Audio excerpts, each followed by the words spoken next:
as far as India's position on the conflict is concerned, this has been clearly articulated on more than one occasion by our leadership.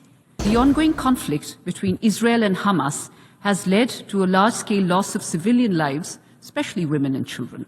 The terror attacks in Israel on 7 October were shocking, and they deserve our unequivocal condemnation.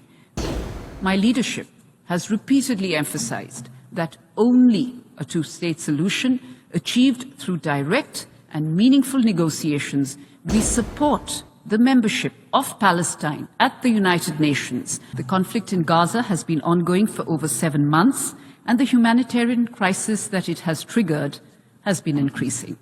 There is also the potential for growing instability in the region and beyond. In this context, we view the Council's adoption of Resolution 2728 as a positive step. Mr. President, as far as India's position on the conflict is concerned, this has been clearly articulated on more than one occasion by our leadership. Allow me to reiterate the key points. 1. The ongoing conflict between Israel and Hamas has led to a large-scale loss of civilian lives, especially women and children.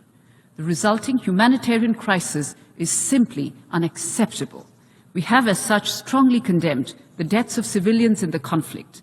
International law and international humanitarian law must be respected by everyone under all circumstances. 2. The terror attacks in Israel on 7 October were shocking, and they deserve our unequivocal condemnation. There can be no justification for terrorism and hostage-taking. India has a long-standing and uncompromising position against terrorism in all its forms and manifestations, and we demand the immediate and unconditional release of all hostages. 3. The humanitarian situation in Gaza is dire. It is imperative that humanitarian aid to the people of Gaza be scaled up immediately in order to avert a further deterioration in the situation. We urge all parties to come together in this endeavor. We also welcome the efforts of the United Nations and the international community in this regard. India has provided humanitarian aid to the people of Palestine and will continue to do so. We note the recent facilitation of a greater flow of humanitarian aid into Gaza by the Israeli authorities. 4.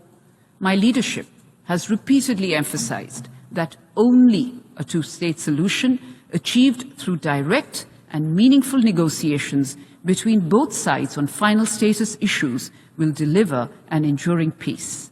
India is committed to supporting a two-state solution where the Palestinian people are able to live freely in an independent country within secure borders with due regard to the security needs of Israel. To arrive at a lasting solution, we urge all parties to foster conditions conducive to resuming direct peace negotiations at an early date. As I close, Mr. President, I will state that in keeping with our long-standing position, we support the membership of Palestine at the United Nations, and therefore we have voted in favor of the resolution adopted last Friday.